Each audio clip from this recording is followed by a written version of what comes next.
We can't take calls. The board, the monitor wasn't working, and it's been humming. And for telephone calls, what looks like a conspiracy, it was real loud. And I can try it if you want, but I think you'll hear the noise. We'll give it a try. I don't think the telephone part is going to work tonight. When I take the phone off the hook, there's this loud hum, and I don't think you want to hear that on the air. There's something wrong with the main part of the machine, the monitor here. So what we'll do is just share a little extra information before I begin World Watchers at 8 o'clock, from 8 to 9.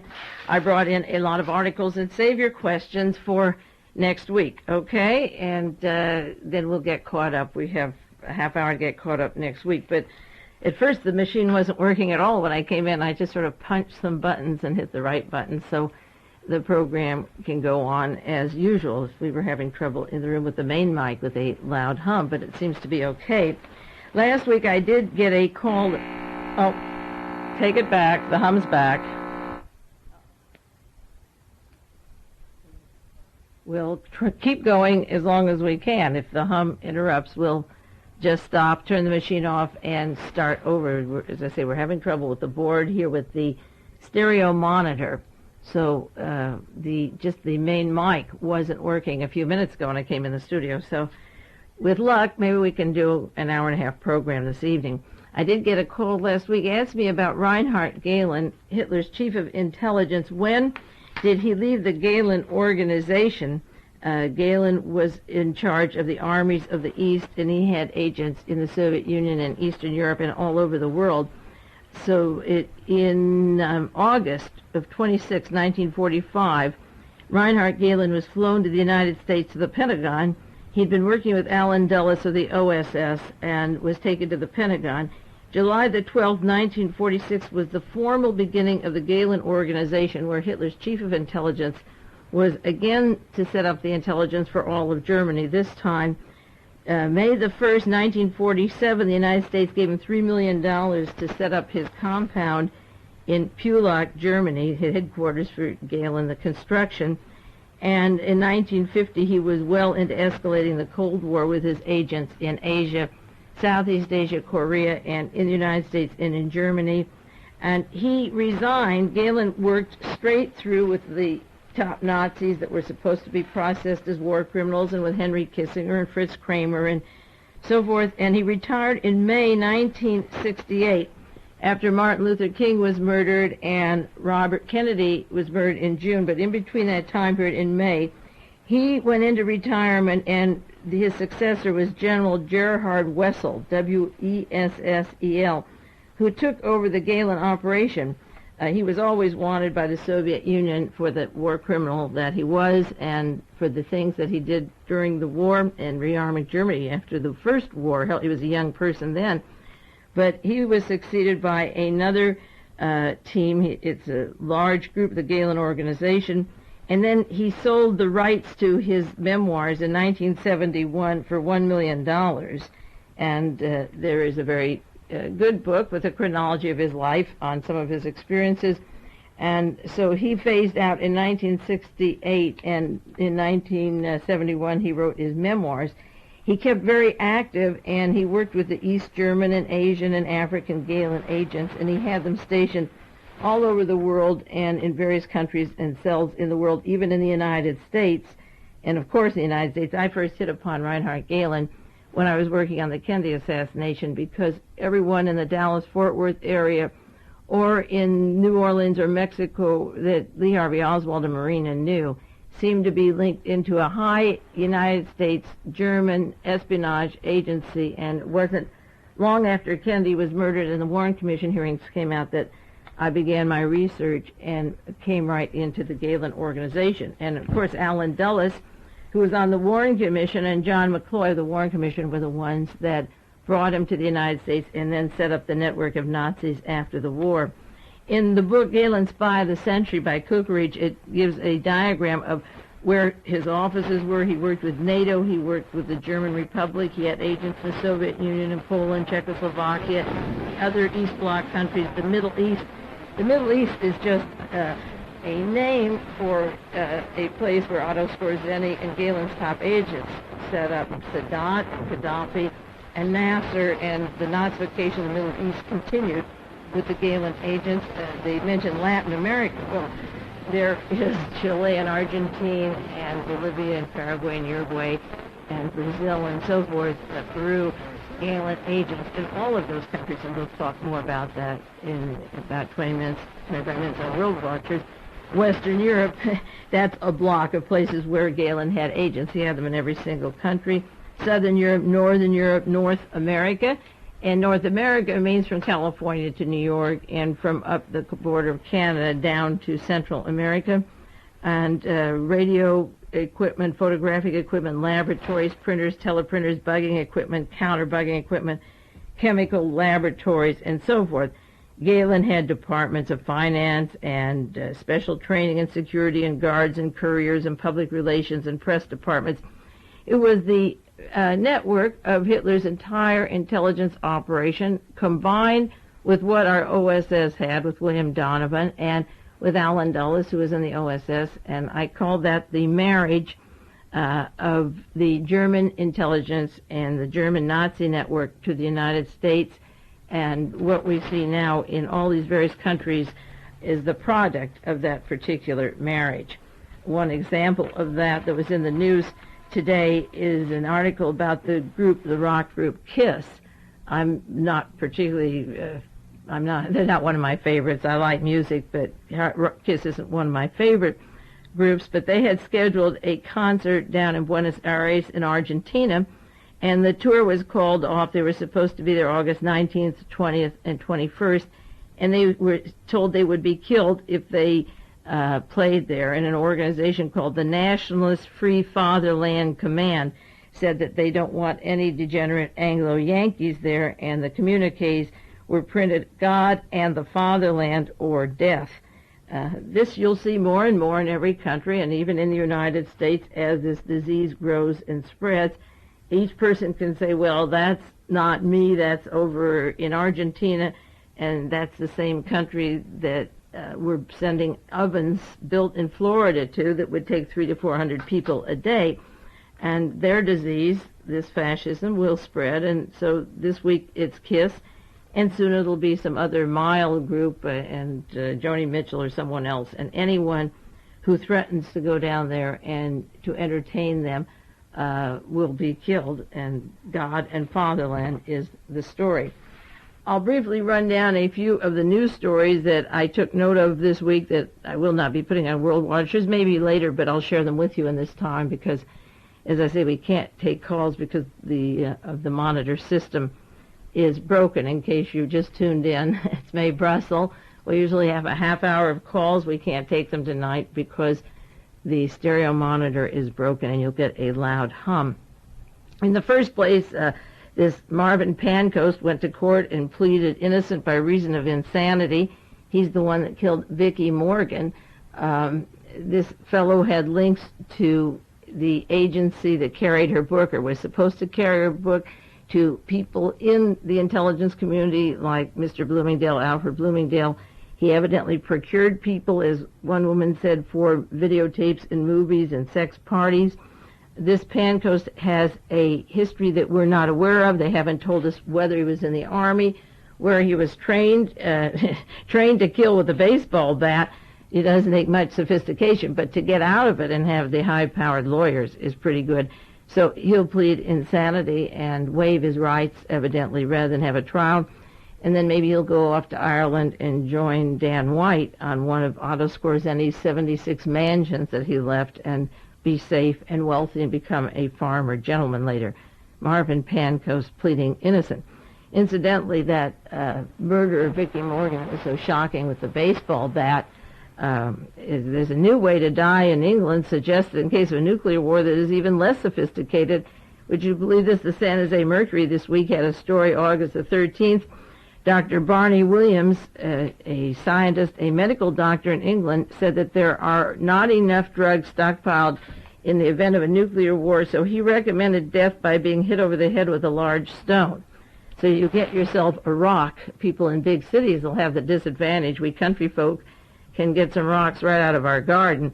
But the recommendation for dying is hit over the head with a large stone, and you take turns, I guess, killing each other off. And we're right back to the Jonestowns, or Ronald Reagan was talking about a club, the men with their clubs and so forth. We're really getting down to the dark, dark ages, the early kind of operation killing with a large stone. Did I say Jonestown? I didn't mean Jonestown. That was the cyanide. That was the German way of death.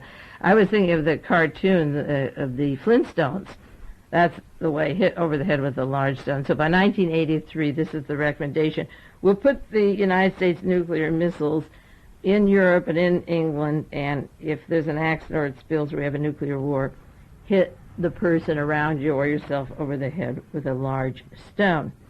I'm always talking about missing money. The secret to what's going on are the huge amounts of missing money, and where did they go? Out of various banks that collapsed, the loans without collateral, the money leaving this country because we're being drained, just as Germany and Japan were after the last war, and it was salted away in Swiss banks and other banks for the fascist element to use it, while we bankrupted ourselves building up the nations. Now, there was a armored courier robbery last December the 12th in New York. They have one suspect, $11 million robbery. They picked him up. So far, they only can find 200,000 out of the 11 million. So we'll watch and see what his connections were. This fellow is Mike Venerius from Hackensack, New Jersey. The connection to Otto Skorzeny and the great train robbery in England is an example where the fellows escaped and went down to Brazil and bragged that the money was for Nazi organizations, and also in Nice, where the safe deposits were emptied and there were these moles in the bank taking millions of dollars out, and it was given to Nazi organizations. And when I read books and documents about the people doing the robberies, I became more aware of missing millions and billions. And as a matter of fact, Fortune magazine has an article this month. It's just a couple of pages. You can copy it or get it at the library. August 1983, on the missing millions and billions. And a friend who takes these broadcasts, subscribes to them in Texas, is a bank president, and he's always interested in my discussion of the collapse of these banks and the missing money. And he sent me the Fortune article and put MB, he always notes stuff for Mae Brussell to send, and said they should ask her about where the money is, because from time to time, I haven't updated it, but I'll have to update one whole evening maybe on the missing millions and billions and chart that out for you. There was a controversy about spraying paraquat down in Atlanta, Georgia, but they went ahead to do it. This is a deadly killer in the San Jose Mercury, and an article, it can cause severe respiratory ailments, including deaths. Now, I'm absolutely convinced that there are chemicals being used on various races and groups to cause diseases for specific alteration or discomfort or murder, just as the AIDS is a spin-off of the swine flu down in Haiti that they were using on the Cubans and the crops, and they're trying to blame it coming in from Haiti, where we use these chemicals. And now the homosexuals and gays are singled out, or particularly are singled out with AIDS, and then the heterosexuals are afraid to be with them, and the coroners are afraid, and the doctors and the nurses, and even the bus drivers in San Francisco, it becomes like leprosy to be around somebody who has AIDS. Well, the federal government under Jimmy Carter and Dr. Peter Byrne paid millions of dollars. Do you remember the $43 million they paid to Mexico to allow Dow Chemical to spray paraquat on marijuana? So if you read about the counterculture having a lot of cancer in the next 5 or 10 years, that is when it would take. Not the day they spray it, but it takes, and you have cancer a while later. The Tay-Sachs is an example of what I think is identified with the Jewish people. I might have mentioned it on the air. I got a letter once from Fort Ord. I should come in and get a test for Tay-Sachs disease. For the blacks, it's sickle cell anemia. And under the guise of protecting you, you can be injected with the potential for disease, and they come back later and say, oh, you had a slight tendency towards it, and the next children will have sickle cell anemia.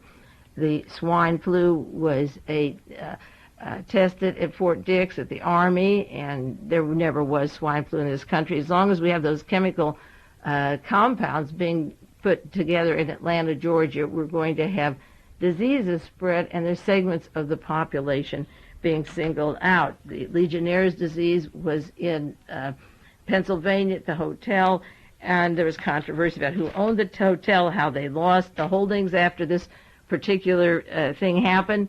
It was sold out from under them, and you hardly hear about Legionnaire's disease, even though the CIA was buying the plans for the hotels at Miami at the time of the conventions in 1972, and James McCord or other defendants said that they could put chemicals into the air conditioning system that would affect people.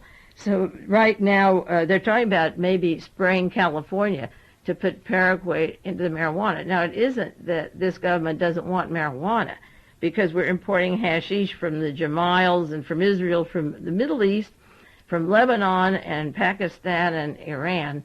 We're not against narcotics in this country, but it targets a certain segment of the population, and the paraquat can be fatal later. So Atlanta, Georgia, is spraying this with the knowledge in the newspaper that the deadly killer causes severe respiratory ailments.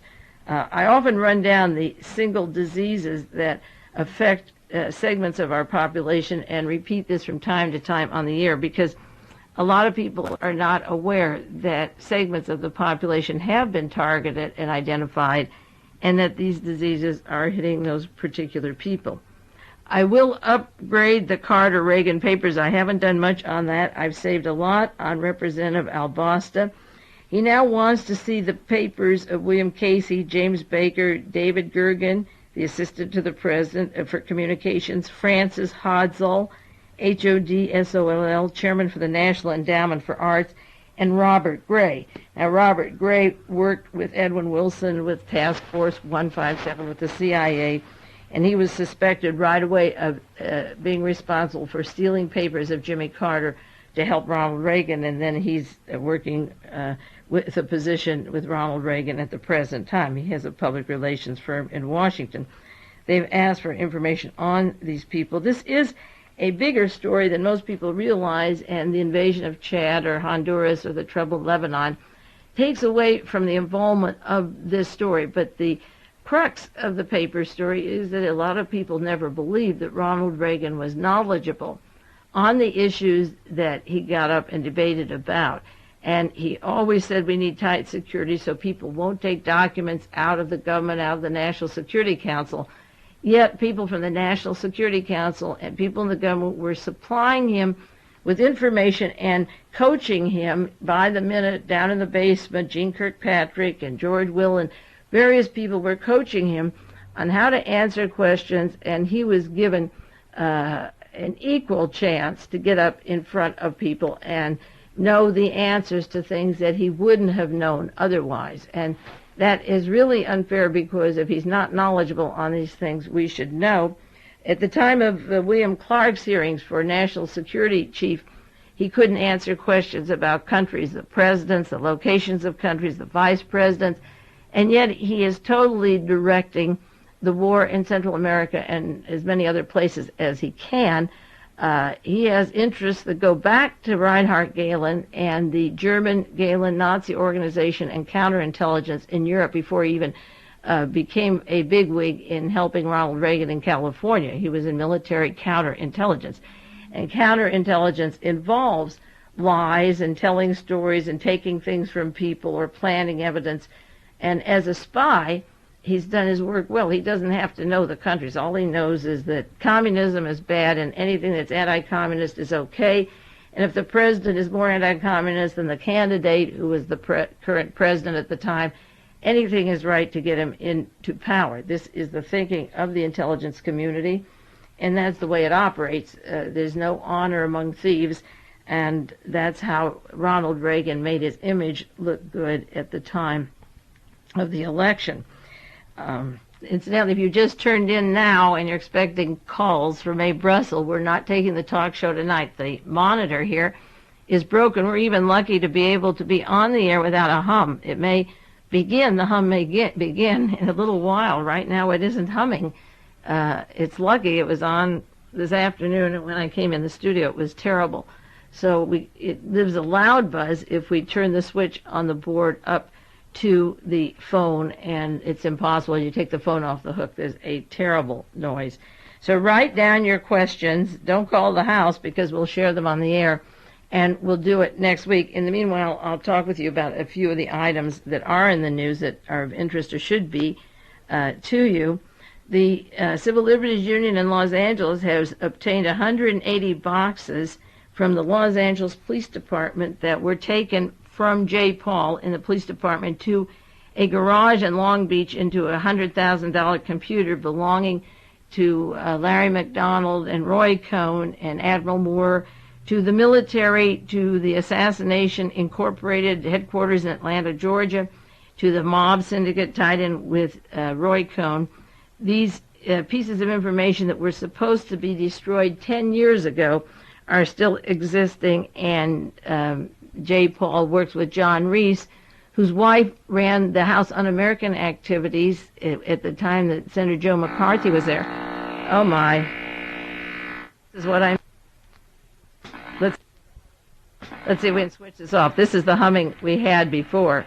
If it comes back on during World Watchers, I'll continue the broadcast if you can stand the hum. If you can't stand it, we'll do the best we can and hope it doesn't get louder. There is that scratching hum that was off for a little while. Now that we're getting ready with World Watchers, it's back on. We'll see what we can do about it. But unfortunately, this is the sound that we had, and I'll switch it. Oh, it's back on. Now you believe me, don't you? It isn't I didn't want the calls.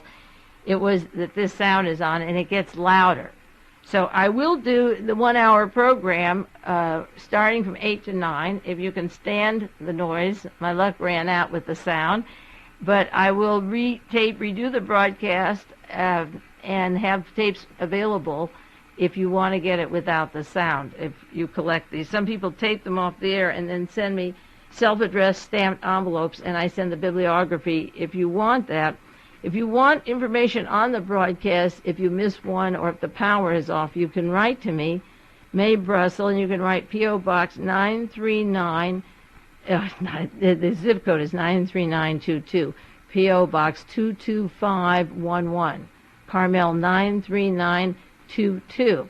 So if you collect these broadcasts, a lot of people tape them off the air, and if they miss one or if the box is off or the studio is off, then they order the tape.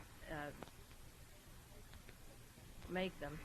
The tape center makes them and duplicates them here in Pacific Grove. So I'm not responsible for the business of that. I don't sell anything, and that way I can keep the research at a different level because I'm not trying to sell cassettes to you. That's not my business, and my business is to do research and find out facts and information that are of interest to you. I hope that my luck will be on and we can get this handled. If not, and if you can stand that hum during the next hour, this is what we're going to have to live with. I can't kick the box anymore. I did it before, and now it's being very naughty. There's a new book out by two of the largest disinformation counterintelligence spies there are. One is Robert Moss, who works for Newsweek and is in London, and the other is Arnaud, A-R-N-A-U-D, de Borschgrave. They wrote The Spike, and they work with Michael Ledeen, and they work with Alexander Haig, and everything they do is violently anti-Soviet propaganda. They were the authors of The Spike, and they have a new book out called Monimbo, M-O-N-I-M-B-O, and the advertisement praising it and selling the book is by Henry Kissinger, of course, that team. Henry Kissinger is the person praising the book or trying to sell it to you, and he worked with Michael Ledeen of Counterintelligence and Claire Sterling, and wrote the terror network of disinformation about the KGB, leaving out the real terror network of the Nazis and the Mafia and the Central Intelligence Agency. So Henry Kissinger's name is on this book, and he always has been a far right. When he was confirmed for this new committee to investigate Central America, the argument of the right wing was he's too liberal, knowing all along that there's nothing liberal about Henry Kissinger, not a finger in his body. So he's selling that book for them, of course. And there's another article I put under the category of Terror on the Right, a survival shop written about in the San Francisco Examiner yesterday.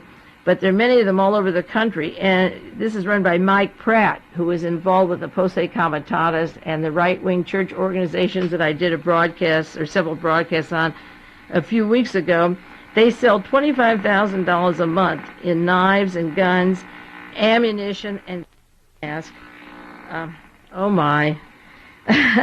And grenades, and they have stores all over the country. They sell, of course, magazines like Gung Ho, Soldier of Fortune, and they build homes like fortresses. They store food, equipment. This is an article on survival shops, a boom business. They're ready for doomsday. One of the main head. Oh, I don't know. Can you stand that sound for an hour while we do World Watchers? I hope so. Maybe it'll go off. As I say, I don't know how to kick it anymore. It was behaving very nicely.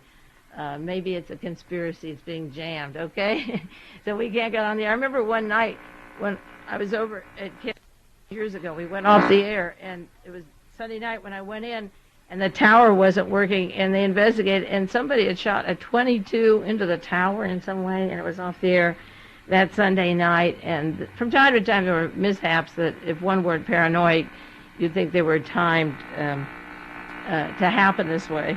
Remember I was talking about the fellow last week who didn't like World Watchers, and I told him to turn it off for an hour. Well, maybe at the end of the hour. No, it wasn't working during the day. We'll see how bad it is. I don't know what to do about it. I'm not a mechanic, and I don't know what your tolerance is, what you're getting on your station with your ears. If it continues, I don't know. I hate the sequence of World Watchers goes every week. 1 week follows another week in news, and I hate to deprive you of 1 hour. If it gets to worse, I'll put on some music, because it seems that the music, when we turn off the main mic, it does not interfere with the music. It's just the talking that's being affected tonight. So if it gets too bad, I'll pull a record out for you. Or I have one here. I didn't even anticipate this because it was behaving very nicely. I'll put on an album that was here before and selected before I came in by Ned Rorem and at the piano, and we'll put in some music for you on kazoo, and I'll be disc jockey with some songs for an hour because we can't have this, obviously. I'll swing the off. I don't know what to tell you. We can't have this. Your ears will break. Let me give it a couple of flicks with the main mic before we begin. It's just about 1 minute of, and see if we can do World Watchers tonight. I'll do the best I can, and if I break your ears, have a little patience. I'm sorry you'll miss a good one if there's too much static. All you can do is get the tape. I'll have to do it later. Write to me, Mae Brussell, P.O. Box 22511, Carmel 93922. We'll flip, but it's not sounding very healthy, is it? If it's at this low level, you're okay, and take your ears and wipe out the static, and we'll give it a try. But I'm sorry the telephones couldn't go through tonight, and maybe it'll be fixed by tomorrow, I hope. And if it gets too bad, it's clear. Isn't that nice? We got 30 seconds to go, 15 seconds to go, and it's clear. Well, let's hope it stays clear for an hour. Wouldn't that be nice? Nah. No, something's on. The views expressed by Mae Brussell during World Watchers are those of the commentator and do not reflect the opinions of KAZU, its board of directors, or staff.